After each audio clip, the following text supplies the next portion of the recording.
Vamos a empezar la clase número 2 de esta mañana. Y después de haber visto entonces, o terminar de ver lo que tiene que ver con la membresía de la iglesia, ahora nos enfrentamos a una pregunta muy importante y es con respecto a la estructura de una iglesia. Hemos visto que una iglesia debe tener membresía y hemos visto claramente que para que una iglesia local pueda ser una iglesia local, debe tener membresía. Pero dentro de la membresía, también como parte de la estructura de una iglesia, deben haber oficiales. Con oficiales, nosotros nos reunimos específicamente, nos estamos refiriendo específicamente a dos en particular: ancianos, que es lo mismo que pastores, que es lo mismo que obispos, y diáconos. Permítanme ir haciendo argumentación con respecto a cada cosa que voy diciendo ahora para poder explicarlo con detalle, ¿ok? O en todo el detalle que podamos. Una iglesia, para que sea una iglesia, debe tener una membresía, y ya hemos hablado de eso. Pero dentro de esa membresía o con la membresía, también una iglesia, para que esté completamente constituida como el Señor ha ordenado, tiene que haber oficiales también. Los oficiales de la iglesia son dones o regalos que Dios le da a la iglesia para que puedan llevar a cabo la obra del ministerio. La obra del ministerio implica guiar a la iglesia, enseñar la palabra, celebrar las ordenanzas en el mundo. Todo eso es parte de las responsabilidades, servir a la iglesia, que los oficiales deben cumplir. Ahora, hablando de quiénes son los oficiales, la Biblia nos enseña, o la Biblia menciona diferentes tipos de oficiales. Por ejemplo, tenemos apóstoles, tenemos evangelistas, tenemos hombres que están enseñando la palabra.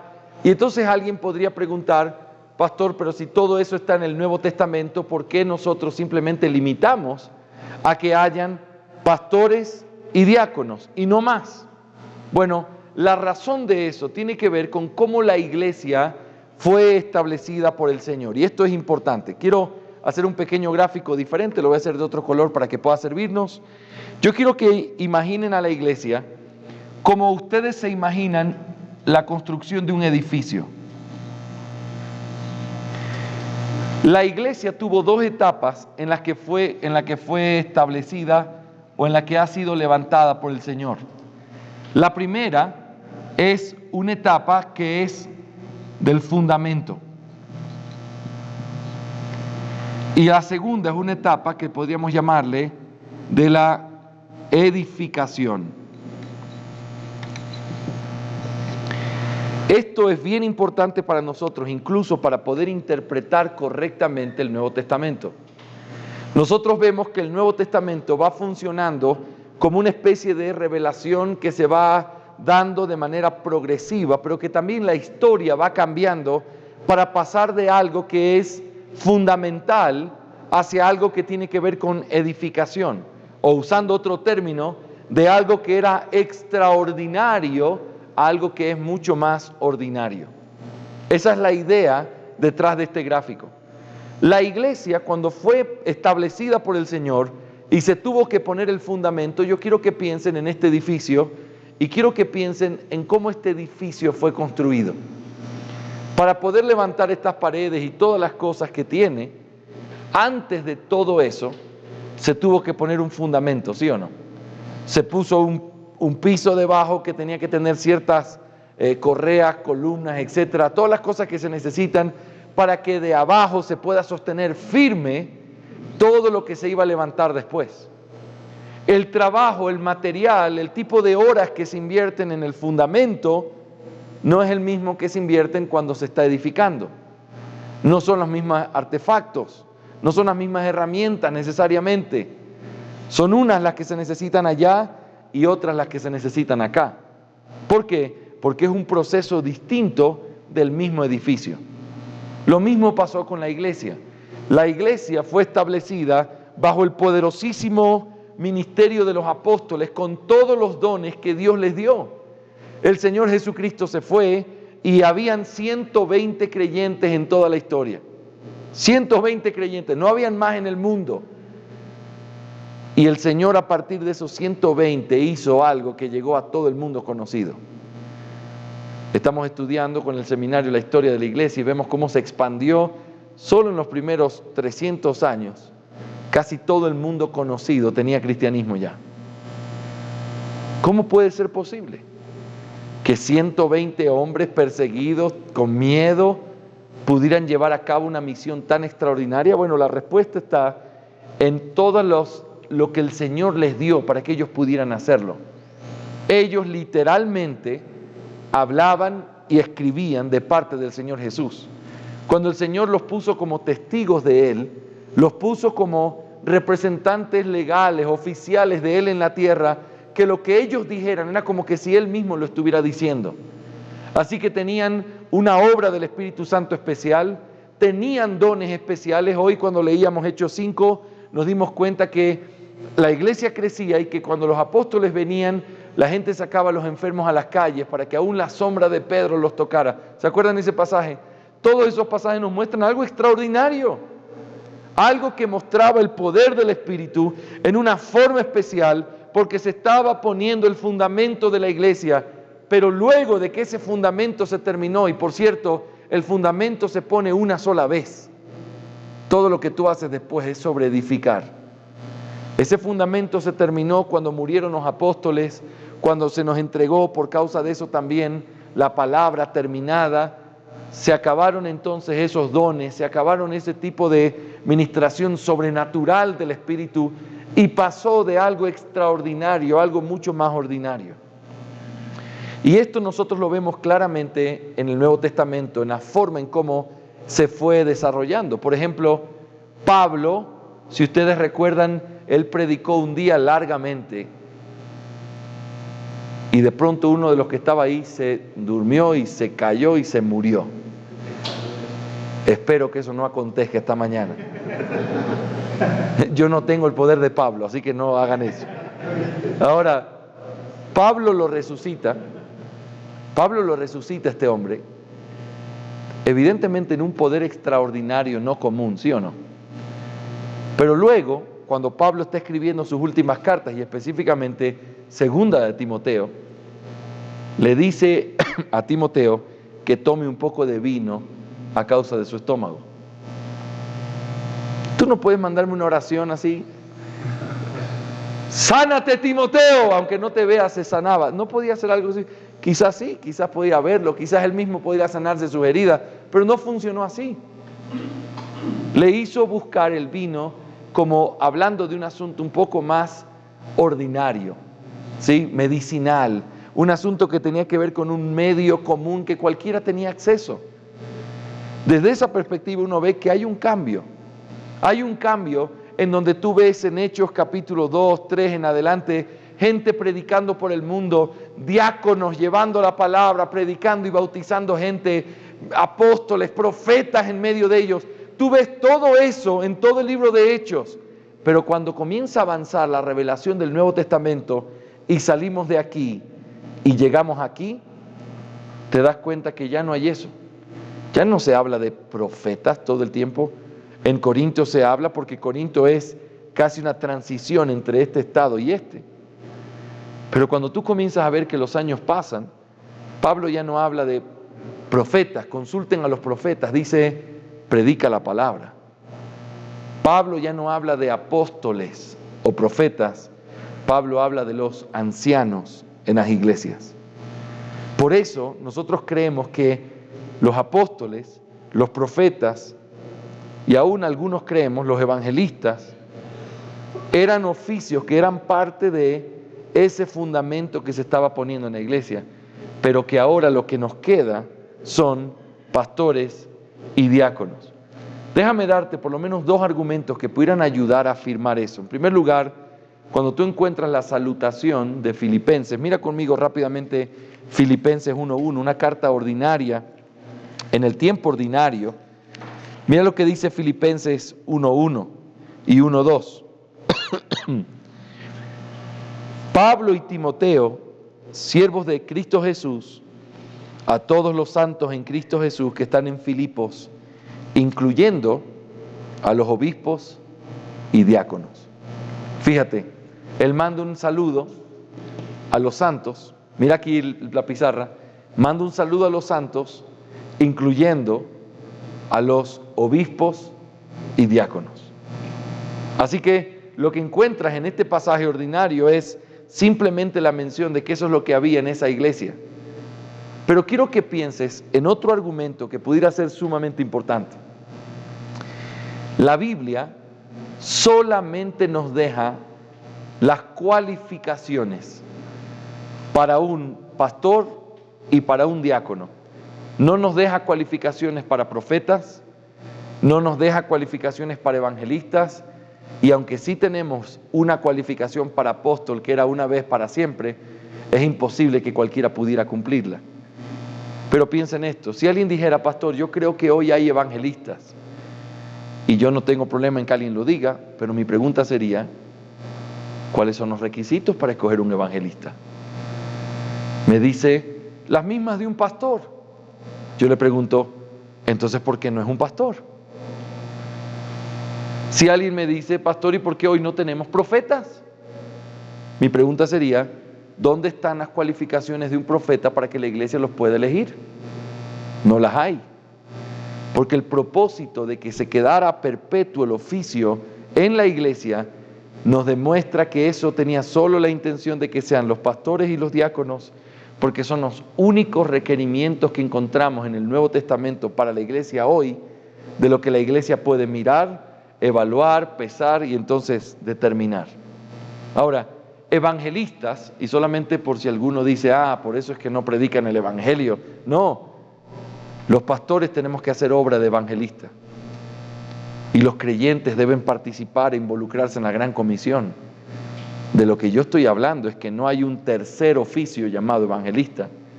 Hay pastores y hay diáconos. ¿Me hago entender? Permítanme decir algo más en este cuadro que estamos estableciendo con respecto a los pastores, obispos y ancianos. Estas tres palabras son palabras que se usan de manera intercambiable en el Nuevo Testamento y que no tienen la intención de mostrar tres oficiales distintos, sino el mismo, pero con tres nombres distintos. Cuando nosotros hablamos de los ancianos, lo que está hablando es de esa capacidad de instruir, guiar, de dar sabiduría al pueblo de Dios. Esa es la idea de un anciano y así es como aparecen representados los hombres de Dios. Tiene que saber enseñar, tiene que ser un hombre que controle su carácter, tiene que ser un hombre que sea capaz de ser ejemplo para los demás. Esa es la parte en la que quizás pudiéramos ver la parte de un anciano. También cuando hablamos de pastores, el mismo oficio de este hombre que gobierna en la iglesia, ahora cuando se lo llama pastor, se lo está hablando en función de su trabajo para con sus ovejas. Un hombre que es un pastor tiene que hacer lo que hace un pastor: alimentar sus ovejas, curar sus ovejas, corregir sus ovejas, disciplinarlas, ayudarlas. Eso es lo que hace un pastor. Y se habla entonces del trabajo tan cercano, de la responsabilidad tan cercana que tiene este hombre como un pastor de las ovejas de Cristo. Pero finalmente también se habla de este hombre como un obispo. Y el obispo no es otra cosa que un supervisor, es la parte de aquel administrador por excelencia de la iglesia. Y aunque la iglesia tiene diáconos y debe tener diáconos, los diáconos son servidores que ejecutan eso en administración, pero el administrador por excelencia es el pastor o los pastores. Él es el que va a rendir cuentas un día delante del Señor por la iglesia. Él va a rendir cuentas si fue ese hombre que tenía que guiar a la iglesia, cuidar a la iglesia, administrar la iglesia de una manera correcta. Estas tres palabras se usan de manera intercambiable en diferentes lugares. Por el tiempo no tenemos toda la oportunidad de hacerlo, pero si ustedes ven, por ejemplo, Hechos 20, quiero que vean conmigo ese pasaje. se usa de una manera intercambiable, muy interesante. Aquí, Hechos capítulo 20,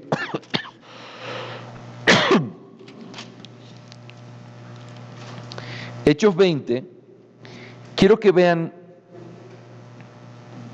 el versículo 17. Y desde Mileto mandó mensaje a Éfeso y llamó a los ancianos de la iglesia.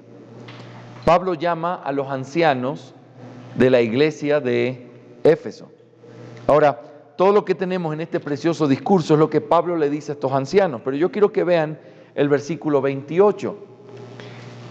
Les dice: tened cuidado de vosotros y de toda la grey en medio de la cual el Espíritu Santo os ha hecho obispos para pastorear la iglesia de Dios, la cual Él compró con su propia sangre. Noten esto, solamente para tener en mente. En primer lugar, en el versículo 17, dice que se llamó a los ancianos. En el versículo 28, dice: en medio de la cual el Espíritu Santo os ha puesto como obispos. Y luego dice, obispos para pastorear la iglesia del Señor, la cual Él compró con su propia sangre. ¿Con quién está hablando? ¿Con los pastores, con los obispos o con los ancianos? Con ellos, porque son lo mismo. Simplemente son tres términos para poder mostrar que es la misma función. Son los hombres que enseñan, dirigen, cuidan al rebaño de Dios.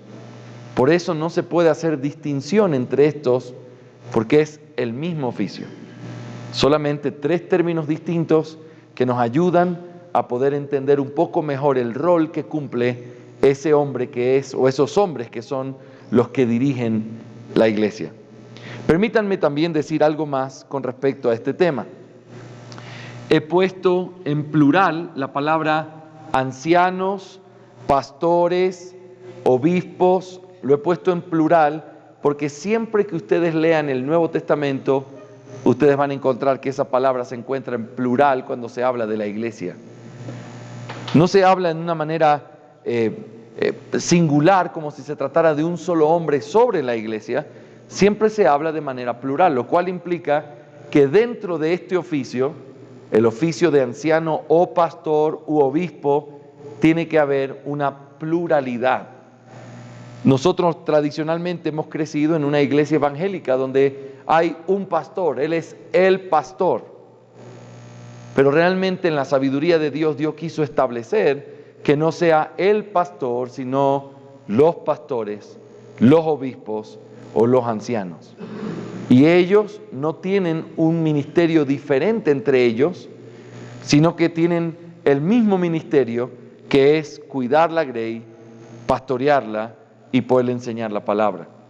Así que hay tres palabras claves que se han utilizado para poder hablar con respecto a este oficio. Se habla de que tiene que haber una pluralidad,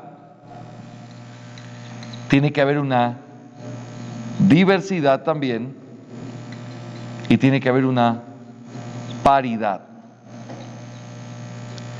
Cuando se habla de pluralidad, significa que es más de uno. Cuando se habla de una diversidad, significa que cuando son más de uno, cada uno tiene diferentes dones, ¿sí o no? Aunque todos tienen que saber enseñar, aunque todos tienen que cuidar al rebaño, hay algunos que tienen facilidad para unas cosas más que otras. En estos días estamos disfrutando de la gracia de Dios de tener dos pastores por primera vez en nuestra iglesia. Y ahora tenemos al hermano Taylor y yo estamos sirviendo al Señor en nuestra iglesia en Santo Domingo. Es un regalo de Dios. Y evidentemente Taylor y yo tenemos dones distintos. Los dos tenemos que enseñar, los dos tenemos que cuidar, pero hay cosas en las que el carácter de Taylor es más propicio que el mío, y hay otras cosas que mis capacidades o carácter son más propicios que los de Taylor. Los dos tenemos la misma responsabilidad ante el Señor, pero por causa de la diversidad maravillosa que hay cuando hay más de un hombre sirviendo, entonces el trabajo se puede repartir de una manera que, aunque todos tienen la misma responsabilidad, cada uno puede servir en el lugar o en el contexto donde tiene mayor desarrollados sus dones. ¿Me hago entender? Esto es bien importante. Pero no se olviden, siguen teniendo la misma responsabilidad. Paridad significa que están al mismo nivel, al mismo nivel. ¿Qué significa eso? Que si yo hiciera un gráfico y yo digo los ancianos, yo no puedo decir anciano 1, anciano 2 y anciano 3 funcionan así, porque eso no es una paridad. Esto es uno que es superior entre otros que están en una paridad. Cuando nosotros hablamos de una paridad, significa que los ancianos, todos ellos, están establecidos en un orden en el cual están en una línea horizontal en la cual todos tienen la misma autoridad y todos se les debe el mismo respeto y todos van a rendir las mismas cuentas delante de Dios. Ahora, esto es un desafío porque ciertamente aún a la iglesia hay que instruirla. Le doy gracias a Dios otra vez por nuestra iglesia porque ha abrazado muy bien a nuestro hermano Taylor. Pero alguien puede pensar, pastor, pero es que usted fue quien empezó esa iglesia. Es que usted fue nuestro pastor por 7 años antes de tener a Taylor. Eso no cambia en nada esta realidad. Yo puedo ser un hombre de 50 años o de 20 años y puede haber un hombre que sea mayor o menor a mí, puede haber un hombre que empezó la iglesia o que sea el que recién llegó. Todos, cuando son pastores de la iglesia, reconocidos por la iglesia, llegan a esa posición y así es como el Señor lo establece. No hay mayores entre nosotros, somos pastores. El uno pastorea al otro y todos pastoreamos a la iglesia. ¿Sí? Ese es el principio que nosotros encontramos ahí. Muy bien. Habiendo dicho todo esto, he dado muchísima información aquí, pero esto es bien importante. Habiendo dicho todo esto, entonces ahora nosotros nos encontramos con una problemática que vamos a tener que resolver y vamos a empezar a resolver en esta clase y también en la próxima. Digo problemática que vamos a resolver en el sentido de tratar de entender, ¿ok? No se puede resolver fácilmente. Ahora, la pregunta fundamental es, ya que tenemos oficiales y tenemos membresía y así es como está establecida o estructurada una iglesia, la pregunta importante es, ¿cómo funciona el orden en esa iglesia? Los pastores son los que gobiernan sobre la iglesia y la iglesia no tiene ningún tipo de autoridad, o la iglesia tiene su propia autoridad y los ancianos simplemente sirven para predicar y dirigirnos en la cena del Señor, o los dos tienen una autoridad que han recibido de parte de Dios y que hay que aprender a distinguirla para que puedan vivir en una perfecta unidad como el Señor lo ha mandado. Por mi tono de voz y como suena, el tercero es el punto correcto, ¿sí o no? El problema es que nosotros tenemos claramente las dos posturas iniciales bien marcadas en medio de nosotros. Por un lado, estoy poniendo en azul para distinguir que eso es lo que estamos analizando. Por un lado, ustedes tienen personas que, vamos a ponerlo así, que enfatizan la membresía y que menosprecian a los oficiales. Por el otro lado, tiene gente que enfatiza a los oficiales y menosprecia la membresía. Ni este son el modelo correcto. ¿Por qué no? Porque la membresía tiene una verdadera autoridad y lo vamos a probar bíblicamente. Pero los oficiales no pueden ser menospreciados como que no tuvieran ninguna autoridad o como que simplemente se someten a lo que la iglesia les dice que hagan, porque así no es como funciona bíblicamente. Esto normalmente tiende hacia una democracia donde quien gobierna es el pueblo, se hace todo por votación y la voz del pastor es simplemente un voto más en esa junta. Nos reunimos, aquí está el pastor y está la iglesia. Muy bien, hermanos, yo creo que hay que salir a predicar el evangelio y lo vamos a hacer así. Bueno, sometamos la votación. Y yo voto, pero yo voto con otros 3 a favor de eso y el resto no. pastor, lo sentimos, aquí no se hace eso. Hay muchas iglesias que funcionan así. O muchas iglesias que en una variación, que entienden esto, lo que hacen es escoger una junta representativa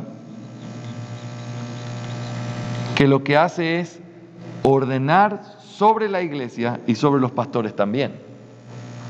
Todo eso es una perversión del modelo que el Señor estableció en su palabra.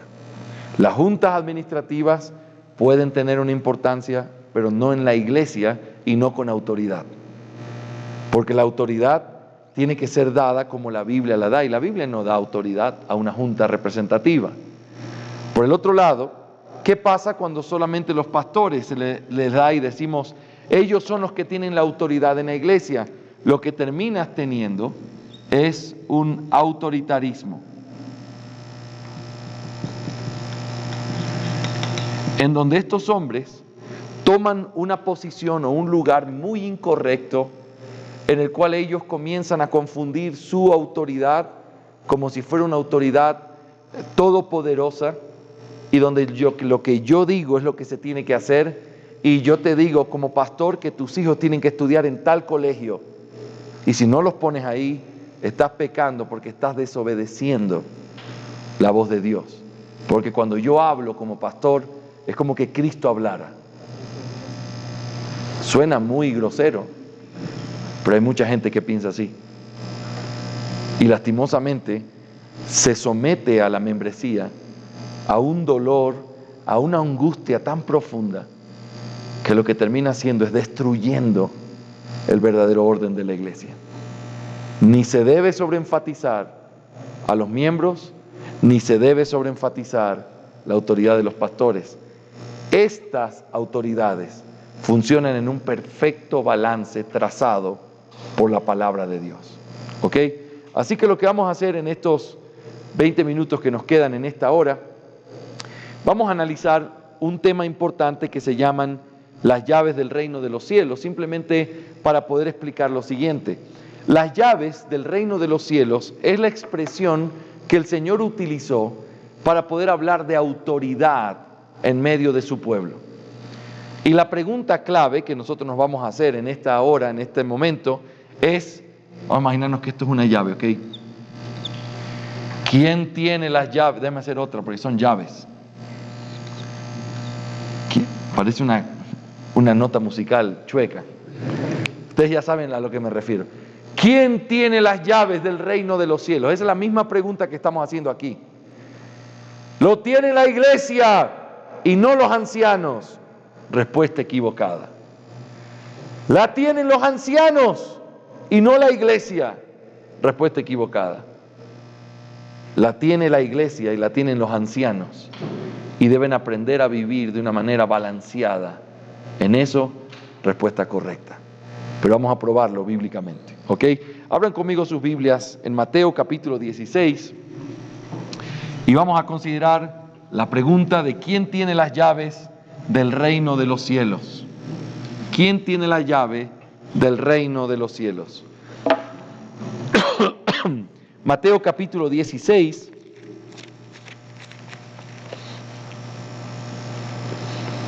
versículos 15 en adelante. Y él les dijo, ¿y vosotros quién decís que soy yo? Respondiendo Simón Pedro dijo, tú eres el Cristo, el Hijo del Dios viviente. Y Jesús respondiendo le dijo, bienaventurado eres Simón, hijo de Jonás, porque esto no te lo reveló carne ni sangre, sino mi Padre que está en los cielos.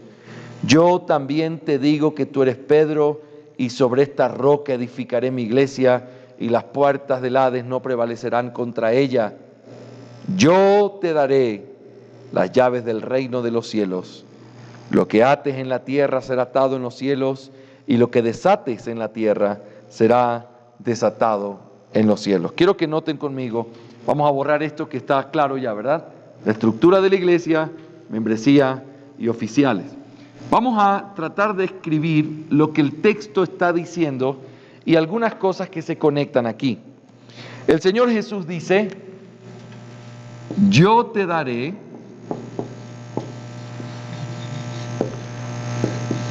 las llaves. ¿Ok? Esa es la expresión que nosotros encontramos en Mateo capítulo 16, versículo 19. Yo te daré las llaves. Pregunta, cuando dice te daré, yo te daré las llaves, ¿a quién se las está dando? Uno tiene que decir, bueno, está hablando con Pedro. Y está hablando con Pedro diciéndole, bienaventurado eres Pedro, porque esto no te lo reveló carne ni sangre, sino mi Padre que está en los cielos. Y por eso te digo que tú eres Pedro y sobre esta roca edificaré mi iglesia. Yo te daré las llaves del reino de los cielos. A Pedro. Así que evidentemente, este yo te daré se está refiriendo a Pedro. Pero entonces, eso nos lleva a una pregunta bien importante, que es lo que trae la resolución del problema. Se le está dando a Pedro, pero Pedro en la Biblia aparece mencionado en 3 tipos de categoría distintas. Número 1, Pedro, vamos a ponerlo aquí, Pedro es, por supuesto, un apóstol. En segundo lugar, Pedro también es un pastor. Y en tercer lugar, Pedro es un creyente. La pregunta que nosotros nos hacemos es, ¿en cuál de estas categorías es que Pedro recibe estas llaves? ¿Las recibe en calidad de apóstol? ¿Las recibe en calidad de pastor? ¿Las recibe en calidad de creyente?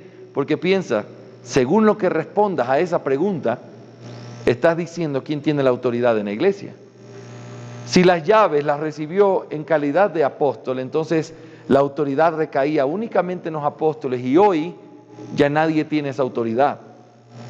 Eso podría llevar de alguna manera a la terrible idea de que si tú tienes una Biblia, como ahí están los escritos apostólicos, no tienes que tener iglesia, no tienes que tener pastores, no tienes que tener nada, porque tú ya tienes con eso la autoridad de las llaves del reino y entonces cualquiera es iglesia, cualquiera se reúne, cualquiera hace lo que sea. No suena como algo que Dios haría, ¿sí o no? Eso es desorden. Por el otro lado, si tú respondes que Pedro recibe eso como pastor, alguien podría estar preguntando, ¿por qué dice que Pedro es un pastor? Bueno, en Primera de Pedro, capítulo 5, Pedro dice, y yo anciano juntamente con ustedes. Está dando una exhortación a los ancianos y él dice que él es un anciano. Así que él se muestra a sí mismo como un anciano. Si Pedro está recibiendo esas llaves en su calidad de anciano, eso significaría ¿qué cosa? Que la autoridad de las llaves del reino la tienen entonces solamente ¿quiénes? Los ancianos de la iglesia. Y si tú dices que Pedro lo está recibiendo aquí no como apóstol, no como pastor, sino como un creyente que dice, yo creo que tú eres el Cristo, que legítimamente Pedro era un creyente. Si él está recibiendo solamente en su calidad de creyente, entonces las llaves del reino las tiene la iglesia o la membresía de la iglesia. ¿Me hago entender? ¿Cuál sería la respuesta correcta? Bueno, lo interesante de todo esto, mis hermanos, es que si nosotros comenzamos a analizar cada una de estas, nos vamos a dar cuenta que todas ellas reciben autoridad. Por ejemplo, y no vamos a probarlo porque lo entendemos, pero los apóstoles recibieron la autoridad dada por Cristo. Y me seréis testigos cuando venga el Espíritu e iréis por estos lugares, empezando en Jerusalén, Samaria, hasta el último de la tierra. Y también dijo en Marcos que iban a seguirles con señales todos los que habían creído.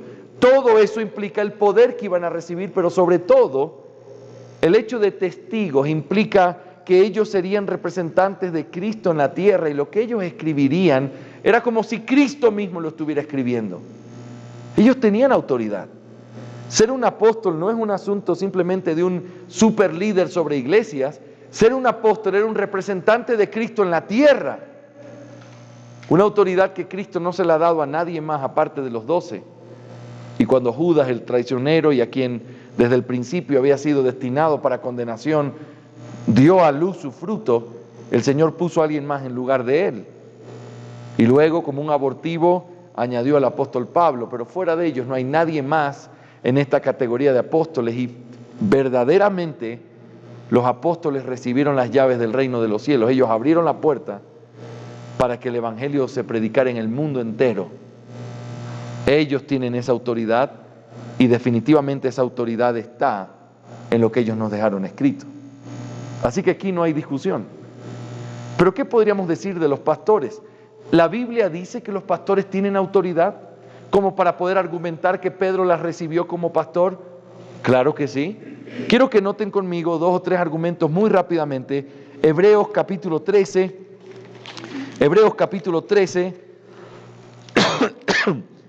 el versículo 7 y luego el versículo 17, aunque vamos directamente al 17. Hebreos 13, 17. Obedeced a vuestros pastores y sujetaos a ellos, porque ellos velan por vuestras almas como quienes han de dar cuenta. Permítanles que lo hagan con alegría y no quejándose, porque esto no sería provechoso para vosotros. Noten, hay 2 palabras claves que nos muestran aquí que los ancianos tienen verdaderamente autoridad. La primera es la palabra obedeced. Tú obedeces a alguien que tiene autoridad. Obedeced a vuestros pastores. Eso significa que los pastores tienen una autoridad real, bíblica, legítima. Pero también dice, sujetaos a ellos, donde se ejerce todavía una palabra mucho más clara para hablar de autoridad.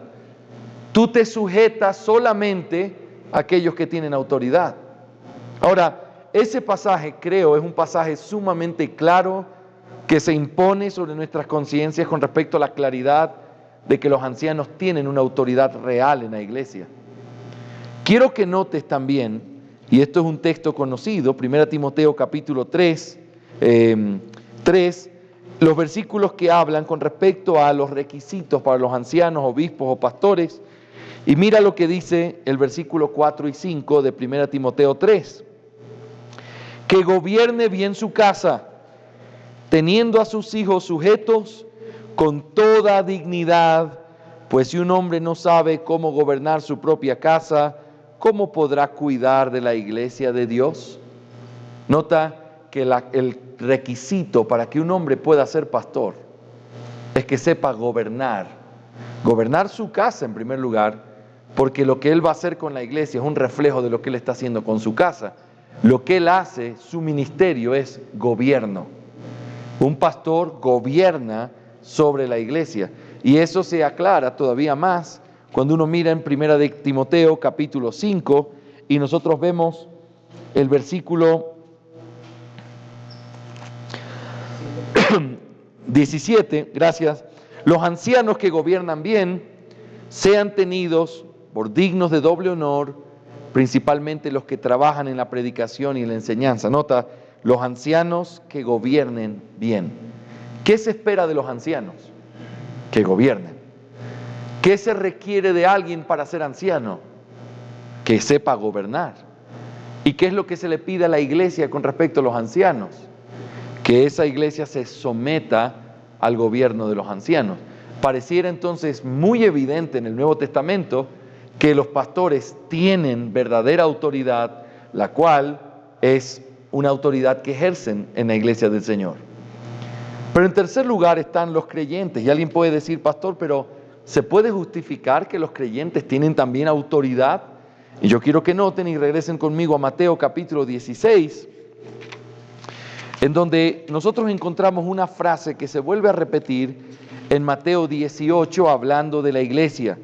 En Mateo 16, versículo 19 dice, yo te daré las llaves del reino de los cielos, y lo que ates en la tierra será atado en los cielos, y lo que desates en la tierra será desatado en los cielos. Nota, yo te daré las llaves del reino. Y luego aparece esta frase, y lo que ates en la tierra será atado en los cielos, y lo que desates en la tierra será desatado en los cielos. Esa expresión es una expresión de autoridad. Es una expresión de una autoridad dada por Dios que tenía la capacidad de que lo que se determinara iba a ser también tomado no solo aquí, sino también en el cielo. Y eso implica un asunto bien importante de autoridad, y aunque no podamos, ni vamos a hacerlo ahora, definirlo, lo que nosotros podemos ver también en Mateo 18 es la misma expresión, pero en un contexto un poco diferente. Versículo 15 en adelante, dice de Mateo 18, si tu hermano peca, ve y repréndelo a solas. Si te escucha, has ganado a tu hermano, pero si no te escucha, lleva contigo a uno o a más, a dos más, para que toda palabra sea confirmada por boca de 2 o 3 testigos. Y si rehúsa escucharlos, dilo a la iglesia, y si también rehúsa escuchar a la iglesia, sea para ti como gentil y el recaudador de impuestos. En verdad os digo, todo lo que atéis en la tierra será atado en el cielo, y todo lo que desatéis en la tierra será desatado en el cielo. Te pregunto, ¿ya leímos esa frase en otro pasaje? Sí. Y está hablando de la autoridad de las llaves del reino, pero ahora se la está dando en el contexto de la disciplina eclesiástica, donde después de decírselo a la iglesia, si no escucha a la iglesia, tiene que ser tenido por gentil y publicano. Noten que la autoridad es real. Si nosotros quisiéramos todavía enfatizar más, miren conmigo 1 Corintios capítulo 5. En 1 Corintios capítulo 5 se nos da el ejemplo de un hombre que estaba en un pecado deliberado y muy perverso, y entonces Pablo escribe a exhortar a esta iglesia para poder decirles que lo que estaban haciendo estaba mal. Pero mira lo que les dice como resolución a lo que ellos debían hacer. En efecto, versículo 1, se oye que entre vosotros hay inmoralidad, y una inmoralidad tal como no existe ni siquiera entre los gentiles, al extremo que alguno tiene la mujer de su padre, y os habéis vuelto arrogantes en lugar de haberos entristecido, para que el de entre vosotros que ha cometido esta acción fuera expulsado de en medio de vosotros. Pues yo por mi parte, aunque ausente en cuerpo, pero presente en espíritu, como si estuviera presente, ya he juzgado al que cometió tal acción, en nombre del Señor Jesús, cuando vosotros estéis reunidos, y yo con vosotros en espíritu, con el poder de vuestro Señor Jesús, entregad a ese tal a Satanás para la destrucción de su carne, a fin de que su espíritu sea salvo en el día del Señor. Nota la instrucción detallada que Pablo les da. Ustedes tienen este hombre que está cometiendo un pecado deliberado, sentado en las bancas de esta iglesia, y ustedes no han hecho nada. Este hombre era muy probablemente un miembro de esta iglesia, por eso Pablo está hablando de esta manera. Porque uno no puede evitar que un adúltero o un fornicario esté sentado en la iglesia, y eso es lo que Pablo dice más adelante. Y yo no les he dicho que se aparten de todos los fornicarios, no, porque al mundo Dios lo va a juzgar, sino de cualquiera que llamándose hermano y viva de esta manera, con el tal ni aun os juntéis. Significa que está hablando de alguien que está en una posición distinta, es un miembro de la iglesia, un creyente, alguien que ha hecho una profesión de fe. Y este hombre vivía en un pecado y esta iglesia no había hecho nada. Pablo les dice cómo podían resolver ese problema. Y la forma de resolverlo era teniendo que juntarse, la iglesia reunida, en el nombre de Jesús y con el poder de Jesús, entreguen al tal a Satanás. Eso implica ser expulsado de la membresía. Ese entregar implica autoridad. Una autoridad en el poder del Señor, estando reunidos como iglesia. Los mismos principios que encontramos en Mateo 18, donde están 2 o 3 reunidos en mi nombre, aquí yo estoy en medio de ellos.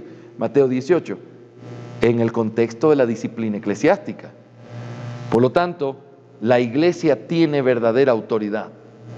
Tiene una autoridad real también que el Señor le ha dado y que también se ejerce. Así que la respuesta a quién tiene las llaves del reino de los cielos es, el Señor se la dio a Pedro, pero no solo como un apóstol, ya que sí se lo dio como un apóstol, sino que también como un pastor, porque el Señor también se la dio a los pastores, pero no solo como pastor, sino también como creyente, ya que el Señor también le dio autoridad a los creyentes. Así que Pedro es la persona perfecta para poder mostrarse aquí como aquel que recibe las llaves, porque él las recibe como apóstol, pastor y creyente, y eso es lo que nosotros encontramos en el Nuevo Testamento. Los apóstoles tienen autoridad, los pastores tienen autoridad y los creyentes reunidos tienen autoridad. La pregunta importante es, ¿cómo funciona esa autoridad? Y es lo que vamos a comenzar a mirar en la clase siguiente, pero antes de concluir, yo quisiera simplemente mostrar entonces, en este mismo contexto, yo te daré las llaves del reino. Yo creo que es bien importante que nosotros podamos mirar este gráfico de la siguiente manera.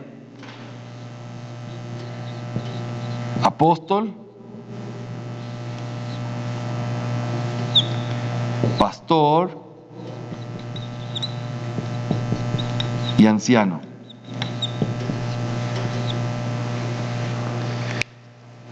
Apóstol, pastor y anciano. Quiero explicarles qué es lo que quiero decir con este gráfico. Las llaves del reino de los cielos fueron dadas aquí. Apóstol, pastor y anciano. Pero el hecho de haber sido entregado a los apóstoles y que los escritos apostólicos están en el Nuevo Testamento, la Biblia, y específicamente el Nuevo Testamento, constituye la línea de claridad que nosotros tenemos que seguir para entender cómo esas llaves se viven de una manera apropiada en el ministerio de los pastores. Puse anciano acá, es iglesia, ¿verdad? ¿Ustedes sabían o estaban confundidos? Díganme la verdad, nadie me corrigió ahí. Pastor, iglesia. Ahora, eso significa que eso está en la vida del pastor, pero también en la vida de la iglesia. Así que la clave es que cuando uno lo mira de esta manera, uno se puede dar cuenta que hay una verdadera autoridad en los pastores, una verdadera autoridad en la iglesia, pero que ambas autoridades están limitadas por lo que dice la palabra de Dios en esa autoridad apostólica. ¿Me hago entender? Hay verdadera autoridad, pero es una autoridad delimitada, establecida por lo que dicen los apóstoles en el Nuevo Testamento. ¿Me hago entender? Creo que esto nos ayuda a entender un poco mejor cómo funcionan las llaves del reino de los cielos. ¿Sí, mis hermanos? Muy bien. Vamos a parar aquí nuestra clase. En nuestra próxima clase vamos a comenzar a analizar cómo funciona esto, en primer lugar, en la vida de la iglesia, y las próximas semanas que nos reunamos vamos a seguir hablando del resto. Terminamos aquí, en 5 minutos retomamos nuestra clase.